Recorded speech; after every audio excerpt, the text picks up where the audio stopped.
इससे पहले कि आना मेरी उड़ाती मुझको, इससे पहले कि आना मेरी उड़ाती मुझको, खाक मुट्ठी में भरी और उड़ा दी मैंने।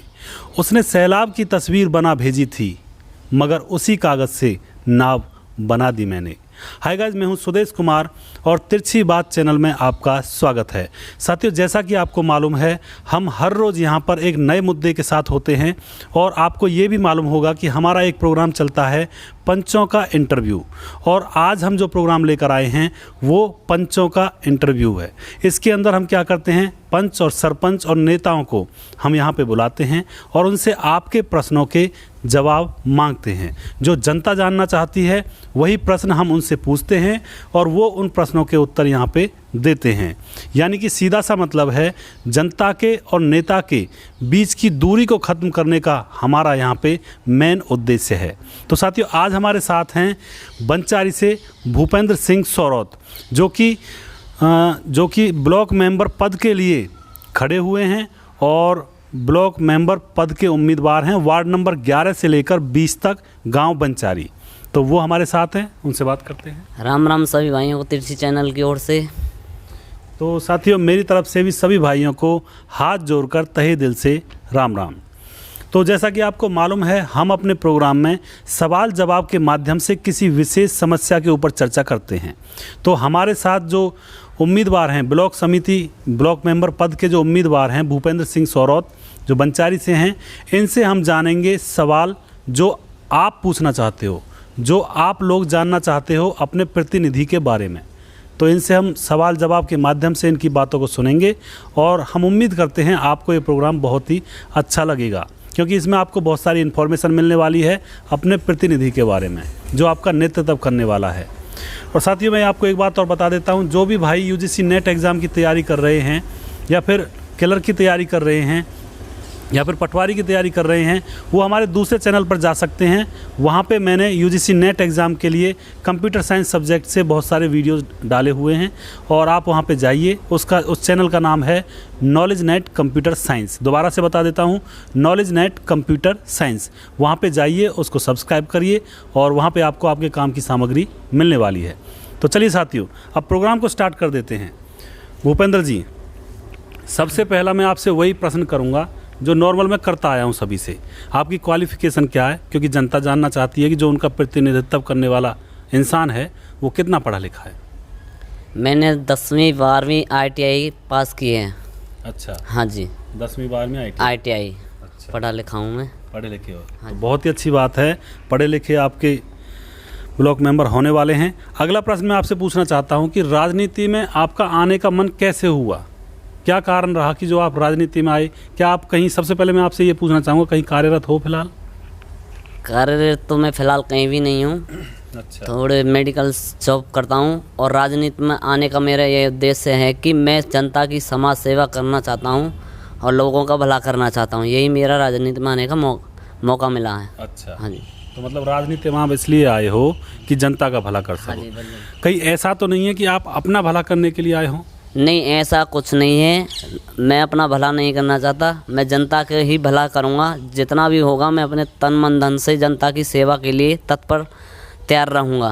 अच्छा, और एक और बात आती है, कई बार आपने देखा होगा भूपेंद्र जी, हाँ जी, लोगों का पैसों से पेट नहीं भरता है। हाँ जी, यानी कि कोई कितना भी अमीर इंसान है लेकिन वो फिर भी रात दिन पैसे कमाए जा रहा है। हाँ जी। पैसे से पेट नहीं भरता किसी का भी। तो कहीं ऐसा तो नहीं है आप भी इस राजनीति में अपनी जेब भरने के लिए आए हों? नहीं, मैं जो भी सरकार के द्वारा ग्रांट मिलेगा, जो भी सामग्री आएगी, मैं उसको अपने जेब में नहीं मैं अपने घर में लगाऊंगा।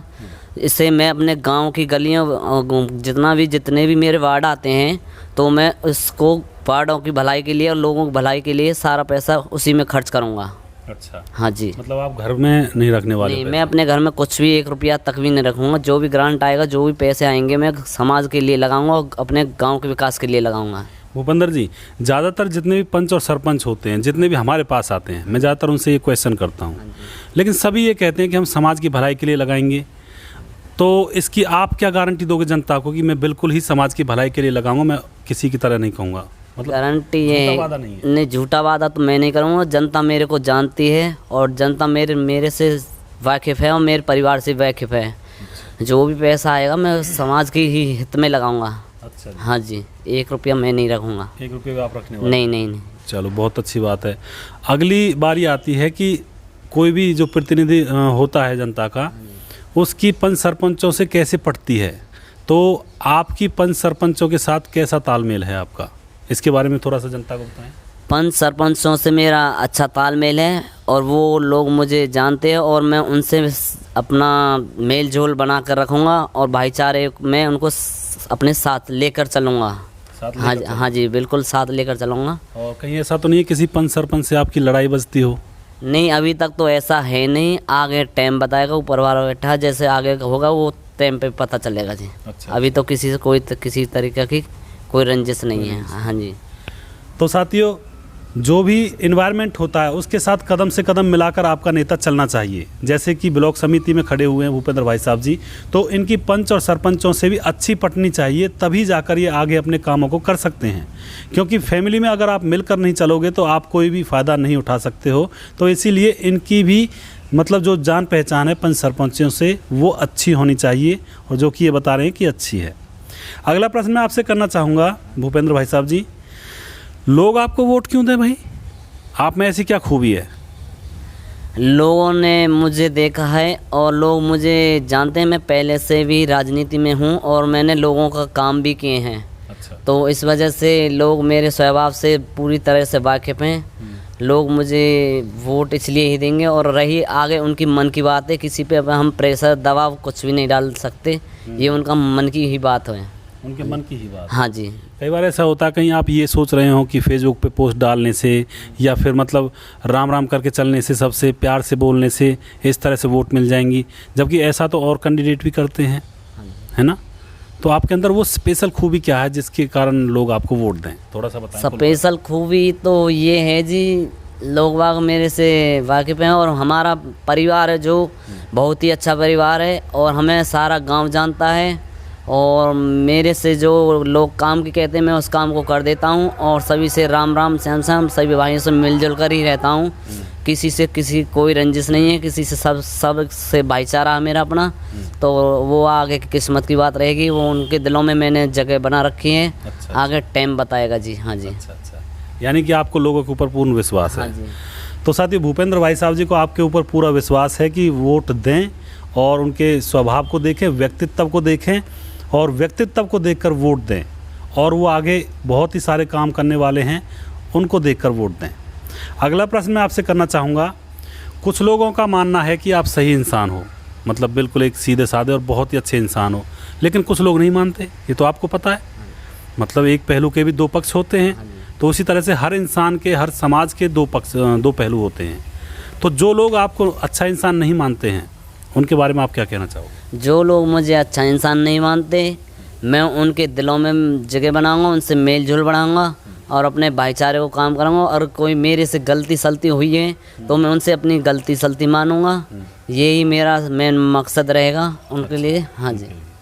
बहुत ही अच्छी बात है, यानी कि आप उनसे कोई प्रतिशोध की भावना नहीं रखते कि ऐसा है कि भाई वो आपसे जलते हैं तो आप भी जल रहे हो उससे। नहीं, ऐसा तो आप उनसे कोई प्रतिशोध की भावना नहीं रखते। बहुत ही अच्छी बात है और यही होना चाहिए एक सच्चे नेता में, और यही शुरुआत है नेता की सबसे पहले। अगला प्रश्न मैं आपसे पूछना चाहूँगा कि आप ब्लॉक मेंबर जैसे बन जाओगे, हाँ जी। तो ब्लॉक मेंबर बनने के बाद, जो कि बहुत ही ज़रूरी प्रश्न है ये जो मैं लेकर आया हूँ, ब्लॉक मेंबर बनने के बाद आप क्या क्या कदम उठाओगे जनता के लिए? बहुत ही इंपॉर्टेंट क्वेश्चन है, इसी क्वेश्चन के इंतज़ार में जनता बैठी रहती है ज़्यादातर। सबसे पहले कि ब्लॉक मेंबर बनने के बाद मैं अपने गाँव वार्ड सभी वार्डों के लोगों की सेवा करूँगा। जैसे कि समस्याएं होती हैं, नालियों में कीचड़ जमी रहती है, नालियां सफाई नहीं होती, बिजली की समस्या होती है और गांव में पानी की ज़्यादा समस्या होती है। तो इन समस्याओं को मैं दूर करूँगा और जैसा भी होगा मैं अपनी तरफ से पूरी कोशिश करूँगा कि लोगों को शांति मिले और लोगों को मैं विश्वास जगे कि हाँ ये लड़का कुछ काम कर रहा है। इसलिए मैं उनके सारे कामों को, कमियों को दूर करूँगा। सारे कामों को सारे कामों को करूँगा और जो भी कमी होंगी उनको भी दूर करूँगा। जैसा भी मेरा आदेश आएगा लोगों की वार्डों की तरफ से, मैं उसे तत्पर तैयार रखूँगा और तत्पर ही कार्य करूँगा, उनका समाधान करूँगा। हाँ जी, पब्लिक के पीछे चलोगे? हाँ जी, पब्लिक के पीछे चलूँगा, बिल्कुल। बहुत ही अच्छी बात है। यानी कि आप बिजली पानी की समस्या को दूर करने वाले हैं। और बहुत सारी जो गांव के अंदर समस्याएं होती हैं, जैसे कि एक समस्या ये है कि लोगों के परमिट वगैरह बन रहे हैं, हाँ जी। क्या वो बनवाओगे आप बीपीएल जिनको जो योग्य नहीं है? जो परमिट के योग्य होगा उसका बीपीएल का बनेगा, जो जिस आधार पर रहेगा उसका वो भी करेगा। किसी के साथ कोई पक्षघात नहीं होगा, जैसा आदेश होगा उसी को मैं मान्य करूँगा, किसी के साथ कोई भीतरघात नहीं करूँगा जी। हाँ जी। यानी कि सारे काम आप करने वाले हो जो भी पॉसिबिलिटी होती है एक नेता लोग की। हाँ जी। तो साथियों, सारे कामों को करने वाले हैं भूपेंद्र भाई साहब जी, और आप इनका स्वभाव जानते भी होंगे। अगला प्रश्न मैं आपसे पूछना चाहता हूँ, बहुत ही इम्पोर्टेंट है, बहुत ही ज़रूरी है, जो कि आजकल ये समाज में फैला हुआ है। क्या आप इलेक्शन में दारू पैसा बांटने की नीति को अपनाओगे या नहीं? क्योंकि आपने देखा होगा ज़्यादातर जो भी पंच और सरपंच खड़े होते हैं या कोई भी नेता खड़ा होता है, वो लोगों को आंख बंद करके दारू और पैसा फेंकता है, और फिर क्या करता है, मान के चलो 10 लाख रुपए लगे किसी पंच सरपंच के, तो क्या करता है वह नेता 10 लाख तो निकालेगा ही निकालेगा, साथ में उसका ब्याज भी निकालेगा, और ब्याज निकालने के बाद मूल और ब्याज निकाल लेगा। जब वो पंच सरपंच बनेगा उसके बाद उसका कम से कम 10 गुना और निकालेगा। तो यहाँ पे दारू और पैसा आप खाने के बाद आप तो हो जाते हो चुप, सिर्फ 1 महीने की सेवा ले लेते हो, लेकिन आप 5 साल गड्ढे में चले जाते हो इस दारू और पैसे के चक्कर में। क्योंकि जो पंच और सरपंच आपको दारू और पैसा देता है, खिलाता पिलाता है, वो फिर आपकी बात सुनने वाला नहीं है, क्योंकि वो तो कह देगा कि मैंने जो वोट ली हैं वो अपने दम पर ली हैं, पैसों के दम पर ली हैं। और साथियों, आप भी अगर किसी की दारू और पैसा लेते हो तो अगर आपको कोई काम करवाना है तो आप उस काम को नहीं करवा सकते हो, क्योंकि आपकी ज़बान पे ताला लग जाएगा, क्योंकि आपने उस पंच और सरपंच का पहले ही एहसान अपने सर पर रख लिया है। तो छोटा एहसान ना रखें अपने सर पर, सिर्फ दारू और पैसे में बिच कर वोट ना दें, अपने समाज की भलाई की तरफ देखें, क्योंकि समाज हमारा बहुत गड्ढे में जा रहा है। हम इसी तरह से अगर वोट देते रहे तो अच्छे लोग निकल कर सामने नहीं आएंगे, और जो अच्छे लोग निकल कर सामने नहीं आएंगे तो हमारे समाज की भलाई नहीं होगी, नुकसान हो जाएगा। और फिर आप ही की आने वाली पीढ़ियाँ आपको कोसेंगे कि हमारे पूर्वजों ने अगर अच्छे पंच और सरपंच को चुना होता हमारे नेतृत्व के लिए, तो आज हमारे समाज की दशा कुछ और की और होती। तो यहाँ पे आप सोचिए, आपकी आने वाली पीढ़ियों के ऊपर सवाल खड़ा होता है, आपकी खुद की ज़िंदगी के ऊपर सवाल खड़ा होता है। तो इस तरह से आप छोटे लालच में ना फंसें। मैं ये नहीं कहता लालच मत करिए, खूब लालच करिए, लेकिन बड़ा लालच करिए, ऐसा लालच करिए जो आपकी आने वाली पीढ़ियों के काम आए। सिर्फ इतना सा लालच मत करिए जो सिर्फ 1 महीने या 2 महीने आप सिर्फ अपने पेट के लिए दारू और पैसा ले लो और बाकी समाज जाए भाड़ में, हमको क्या पड़ी। तो साथियों, अगला प्रश्न मैं इसी मुद्दे पर पूछना चाहता हूं भूपेंद्र भाई साहब से, क्या आप इलेक्शन में दारू पैसा बांटने की नीति को अपनाओगे? दारू पैसा की नीति को मैं बिल्कुल भी नहीं अपनाऊंगा। चाहे लोग मुझे वोट दें ना दें, ये उनकी मन की बात है, पर मैं ऐसा काम, गलत काम कोई नहीं कराऊंगा जिससे कि मेरी छवि खराब हो, कि लोग कहें कि ये लड़का तो दारू से, पैसों से वोटों को खरीद रहा। ऐसा काम मैं बिल्कुल भी नहीं कराऊंगा जिससे कि मेरी छवि खराब हो, मेरे परिवार की छवि खराब हो। तो मैं इस सब चीज़ों से दूर रहूँगा। चाहे मुझे वोट एक मिले या मेरी फैमिली की मिले, मैं इसी से खुश रहूँगा। इन सब चीज़ों से दूर रहूँगा, दारू पैसा से बहुत दूर रहूँगा। लेकिन भूपेंद्र भाई साहब जी, कुछ लोग जो वीडियो देख रहे होंगे वो ये कह रहे होंगे आज के ज़माने में दारू पैसे के बगैर तो बनता ही नहीं है कोई पंच सरपंच, फिर आप इस परिस्थिति से कैसे निपटोगे? क्योंकि लोगों को तो चाहिए कि दारू चाहिए, पैसा चाहिए। ये पंच सरपंच किसी के काम नहीं आते, कम से कम 5 साल में 1 महीने तो खिलाएंगे पिलाएंगे। लोग इस भोरे में रहते हैं, यानी कि इस गलती में रहते हैं, लेकिन वो ये नहीं सोचते हैं कि 1 महीने खाने के बजाय आप 5 साल का नुकसान करवाते हो अपना ही और अपनी पीढ़ी का। तो कुछ लोग ये भी कह रहे होंगे कि दारू पैसा अगर ये मेंबर साहब नहीं खिलाएंगे तो ये तो नहीं बनने वाले हैं ही नहीं। तो उनसे आप क्या कहना चाहोगे? उन भाइयों को मैं बताना चाहता हूँ, मैं दारू पैसा बिल्कुल नहीं बांटूंगा। अगर आप भाइयों का सहयोग रहा है और मैं ब्लॉक मेंबर बन गया तो सभी भाइयों को अपने घर पर बुलाकर सभी भाइयों को मान सम्मान रखूँगा। जो मेरी इच्छा होगी वो मैं करूँगा अपनी तरफ से। हाँ जी, वो खाना पाना जो होता है वो सब करूँगा, पर दारू पैसा ये नहीं होगा।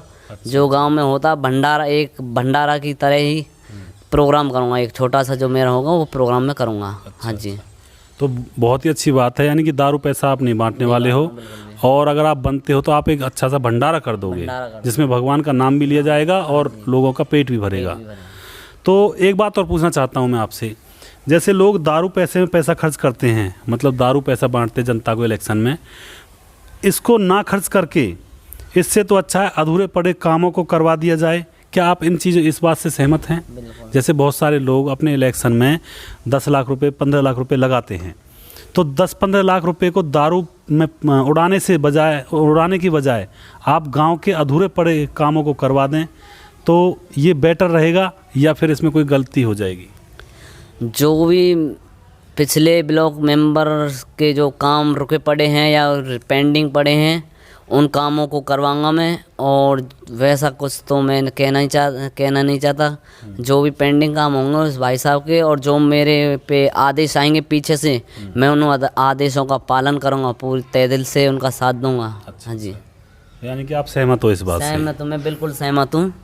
हाँ, और साथियों ये बात सही भी है, आप दारू पैसा ले लेते हो और अपने काम जो होते हैं आपके समाज के वो अधूरे पड़े रहते हैं, तो आप उन कामों को करिए जिससे कि आपको लोग याद रखें कि कोई हुआ था किसी इलेक्शन में खड़ा और उसने लोगों को दारू नहीं पिलाई, उसने अधूरे पड़े हुए काम करवाए लोगों के, तो आप याद रखे जाओगे आगे आने वाले समय तक भी।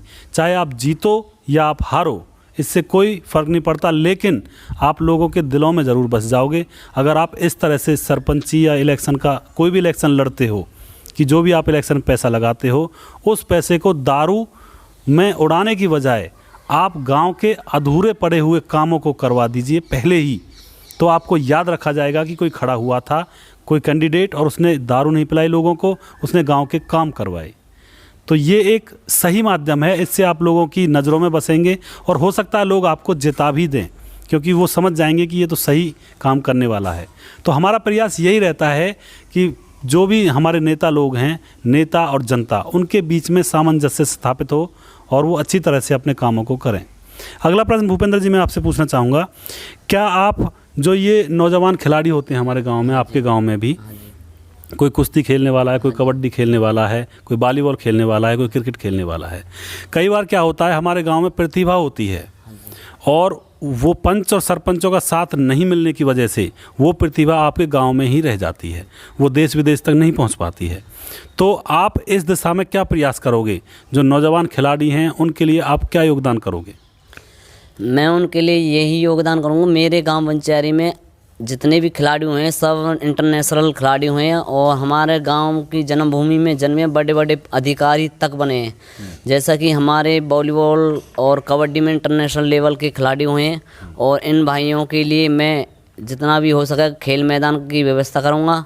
और कुछ भाई मेरे रेस करते हैं, सड़कों पे जाते हैं, दुर्घटना हो जाती है, उन भाइयों के लिए अपने खेल मैदान में एक अच्छा सा ट्रैक बनवाऊंगा, और ताकि ये समस्या से बच सकें। और जैसा भी होगा खिलाड़ियों के लिए जो सम्मान निधि या जो भी सरकार से फंड आएगा खिलाड़ियों के लिए, मैं उस फंड को उन खिलाड़ियों के ऊपर ही खर्च करूँगा।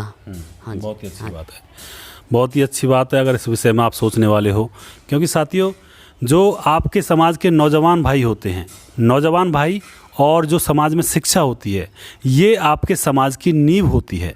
और अगर आपके नींव कमज़ोर होगी, यानी कि नौजवान भाइयों को सहारा नहीं मिलेगा कहीं से और शिक्षा आपके समाज में नहीं फैलेगी, तो अगर नींव कमज़ोर होगी तो समाज रूपी जो बिल्डिंग है, जो भवन है, वो कब तक टिक पाएगा? क्योंकि बिल्डिंग तभी तक टिकता है जब उसकी नींव मजबूत होती है, और अगर समाज रूपी भवन की जो नींव है वो कमज़ोर होगी तो आप यकीन मानिए वो भवन कुछ ही दिनों खड़ा रहेगा, फिर वो ढह जाएगा। तो आप अपने समाज की नींव को मजबूत करिए, शिक्षा पर ज़्यादा जोर दीजिए और समाज के नौजवान भाइयों का साथ दीजिए, उनको भी आगे लाइए। खेल में, किसी भी चीज़ में, जो भी आपके गांव में, आपके समाज में प्रतिभा है, उस प्रतिभा को निखारने का काम करिए, उसको ऊंचे लेवल पर लेकर जाइए, तभी जाकर आपके समाज की नींव मजबूत हो पाएगी और आज आपका समाज युगों युगों तक अपनी मजबूत नींव के ऊपर खड़ा रहेगा। अगला प्रश्न मैं आपसे करना चाहूँगा भूपेंद्र भाई साहब जी, क्या आप जातिवाद को मानते हैं? मैं जातिवाद को बिल्कुल भी नहीं मानता। मेरे गांव में 36 बिरादरी होती हैं, मैं सभी के साथ मिलजुल कर रहता हूं, सभी से राम राम बनी हुई है। अच्छा। और सभी को एक साथ लेके चलूँगा आगे। जैसे भी ब्लॉक मेंबर बन जाऊंगा सभी का सम्मान करूंगा, किसी के साथ कोई भी किसी भी जाति भेदभाव नहीं रखूँगा। कोई आपको नहीं, कोई दिक्कत नहीं है जी। बहुत ही अच्छी बात है। बहुत ही सही बात है। कई बार ये होता है नेता लोग जातिवाद को मानते हैं और एक विशेष जाति की तरफ अपना रुझान रखते हैं, तो आप ऐसा कुछ नहीं करने। ऐसा कुछ नहीं है, मैं 36 बिरादरियों को अपने साथ लेकर ही चलूँगा। जैसा उनका आदेश होगा उनके आदेश की पालना करूँगा। जैसा भी उन बिरादरी कहेगी, समाज कहेगा, मैं उन्हीं के साथ चलूँगा। सही बात। हाँ जी। तो अभी जैसे देश के ऊपर संकट आया था, लॉकडाउन की परिस्थिति चली थी, तो इसमें आपने लोगों का कुछ साथ दिया? मैंने लॉकडाउन में लोगों का बहुत ही साथ दिया। मैंने अपने गांव और मोहल्ले में सैनिटाइजर करवाया था और लोगों को मास्क भी बांटे थे। अच्छा। हाँ जी। और गांव और कुछ समय लेडीज़ों की समस्याएं रहती थी, कोई बाज़ार नहीं जाती थी, तो मैं उनका फ़ोन आता तो मैं उनकी समस्याओं को दूर करने के लिए कुछ ना कुछ प्रयास करता था बाज़ार से। हाँ बहुत ही जी। अच्छी बात, समाज की सेवा करनी भी चाहिए। हाँ जी। अच्छा भूपेंद्र जी, आपके जो अपोजिट में हैं, हाँ जी। उनके प्रति आपका नज़रिया कैसा है? जो भाई मेरे अपोजिट में है, जो मेरे से सामने हैं, उन भाइयों का मैं सम्मान करना चाहता हूँ कि हर कैंडिडेट को, हर इंसान को, आदमी इलेक्शन लड़ सकता है। किसी के साथ कोई पक्षघात नहीं है। जैसा उनकी सोच होगी, उनकी सोच उनके साथ है और हमारी सोच हमारे साथ है। हम उनका तहे दिल से सम्मान करते हैं कि वो हमारे सामने हैं और जैसा भी होगा हम उन भाई के साथ लगे हैं और वो भाई हमारे साथ हैं। जैसी उनकी सोच है, वो उनकी सोच वो ही जाने। हाँ जी। यानी कि सबके साथ मिलकर चलना चाहिए।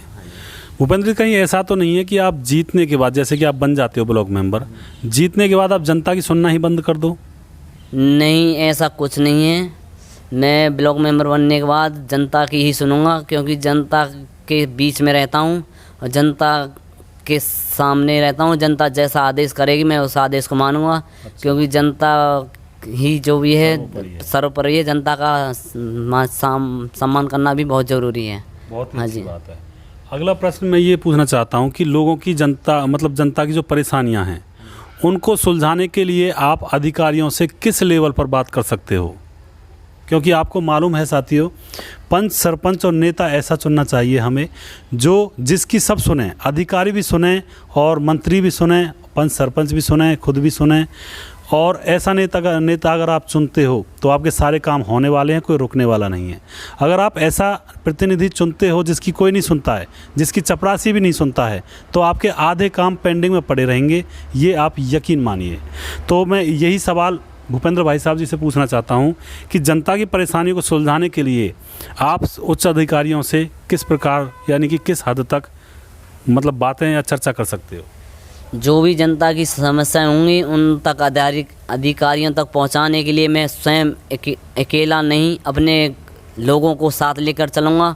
उनके सामने ही विज्ञापन या उनके सामने समस्याओं का समाधान करवाऊंगा और जो मेरे बातें होंगी उनको मैं कहूँगा और लोगों को साथ ले जाने वालों को उनके सामने ही उनकी बात करवाऊंगा। अच्छा। पीछे का कोई भीतरघात नहीं करूँगा कि मैं अकेला चला गया, अकेला विज्ञापन दे आए, बन के अकेला कर आए। सभी को साथ ही लेकर जाऊँगा, सामने बातें करवाऊँगा, पीछे का कोई छुपाव नहीं रखूँगा। हाँ जी। बहुत ही अच्छी बात है। और गांव में स्वच्छता के लिए आप क्या कदम उठाओगे? क्योंकि गंदगी फैली पड़ी रहती है, कई बार रास्तों में नालियाँ गंदी हुई रहती हैं, उसके लिए आपका कदम क्या होगा?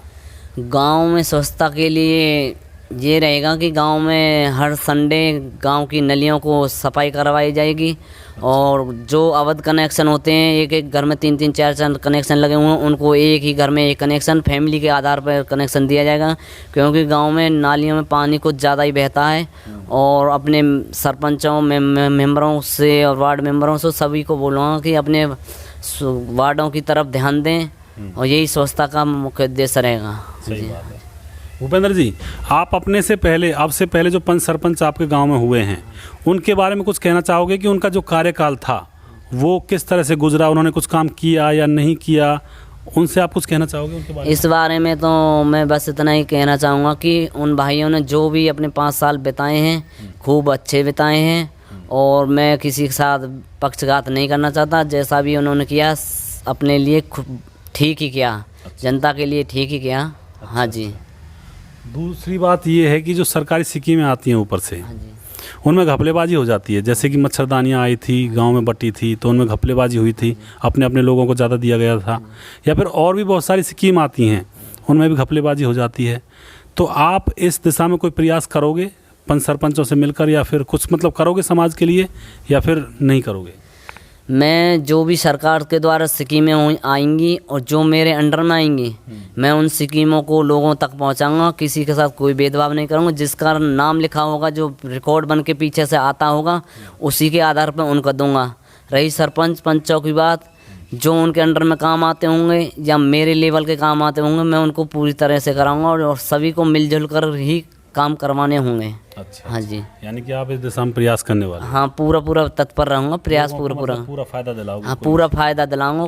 कोई भी स्कीम है? हाँ, जो भी हरियाणा सरकार से कोई भी स्कीम आएगी, उनका पूरा फ़ायदा दिलाऊंगा। हाँ जी, बहुत ही अच्छी बात है। साथियों, ऊपर से जो भी स्कीम्स आती हैं वो हमारी जनता तक पहुंच नहीं पाती हैं कई बार, तो जनता उनका लाभ नहीं उठा पाती है, जबकि ऐसा नहीं होना चाहिए। ये कुछ जैसे कहते हैं सामाजिक तत्व, जो कुछ खराब तत्व होते हैं उनके कारण होता है। वो सिर्फ उन स्कीमों का लाभ अपने सगे संबंधियों तक ही उठवाना चाहते हैं, आम जनता से उनको कोई मतलब नहीं होता है। लेकिन ऐसा नहीं होना चाहिए। जो सरकार की स्कीम है आम जन के लिए, वो आम जन तक पहुंचनी चाहिए। उसी में जनता की भलाई है और समाज की भलाई है। तो इस तरह का नेतृत्व करने वाले हैं यहाँ पे भूपेंद्र भाई साहब जी। और अंत में आप अपनी प्यारी जनता से क्या गुजारिश करना चाहोगे? अंत में अपने सभी गांववासियों से यही कहना चाहूँगा, जैसा भी आपके सामने हूँ, फैमिली से, परिवार से, आप सब मुझे जानते हैं। जैसी भी आपकी इच्छा होगी वो आपके शर्माते होगी, और आपका मैं तहे दिल से आदर सम्मान करता हूँ। और सभी भाइयों को तिरछी चैनल न्यूज़ की तरफ से राम राम, सैम सैम, सभी को नमस्कार जी। हाँ, बहुत बहुत धन्यवाद भूपेंद्र जी। तो साथियों, आपने प्रोग्राम देखा तिरछी बात पर पंचों का इंटरव्यू। अगर आपको भूपेंद्र भाई साहब का प्रोग्राम अच्छा लगा है तो इनको सपोर्ट करिए, इनको वोट करिए और इनको आगे निकाल कर लाइए, क्योंकि जनता के हाथ में ही सब कुछ होता है। जनता ही सर्वोपरि होती है। इन्होंने सारी बातें आपको बताई, जो लोग जानना चाहते थे उनके बारे में इन्होंने यहाँ पे जवाब दिए। और मैं उम्मीद करता हूँ आपको ये छोटा सा प्रोग्राम अच्छा लगा होगा। और साथियों, हम इसी तरह से प्रोग्राम लेकर आते रहते हैं यहाँ पर। कोई भी पंच और सरपंच अगर अपने बारे में कुछ जनता से बात करना चाहता है या अपनी बात को जनता के सामने रखना चाहता है तो हमारे चैनल पर आ सकता है। हम उनका तहे दिल से स्वागत करते हैं, क्योंकि हमारा मेन उद्देश्य यही है कि पंच और सरपंच यानी कि नेताओं और जनता के बीच की जो दूरी है वो ख़त्म कर दी जाए बिल्कुल ही, क्योंकि वो ख़त्म होगी तो सामाजिक कार्य हैं वो अच्छी तरह से होंगे और सभी अपना अपना फ़र्ज़ अच्छी तरह से निभाने लगेंगे। अभी क्या है, जनता और पंच और नेताओं के बीच की जो दूरी है वो ज़्यादा है। जनता अपने नेताओं से कुछ नहीं कह पाती है और नेता लोग जनता से नहीं जान पाते हैं कि उनके मन में क्या चल रहा है। तो हमारा यही उद्देश्य है कि अपने चैनल के माध्यम से जनता और पंच सरपंचों के बीच की जो दूरी है उसको कम किया जाए। तो साथियों, मैं उम्मीद करता हूँ आपको ये प्रोग्राम अच्छा लगा होगा। और नेक्स्ट वीडियो हम बहुत जल्दी लेकर आएंगे। जो पंचों का इंटरव्यू है उसमें हम होंगे किसी एक नए पंच के साथ, जो कि आपके सामने अपने दिल के राज खोलेगा और आपको बताएगा, आपके साथ चर्चा करेगा, आपके सवालों के जवाब देगा। तो साथियों, मैं उम्मीद करता हूँ आपको ये प्रोग्राम पसंद आया होगा और नेक्स्ट प्रोग्राम हम बहुत जल्दी लेकर आएंगे। तब तक के लिए जय श्री लाल दास बाबा, जय दाहू जी महाराज, धन्यवाद।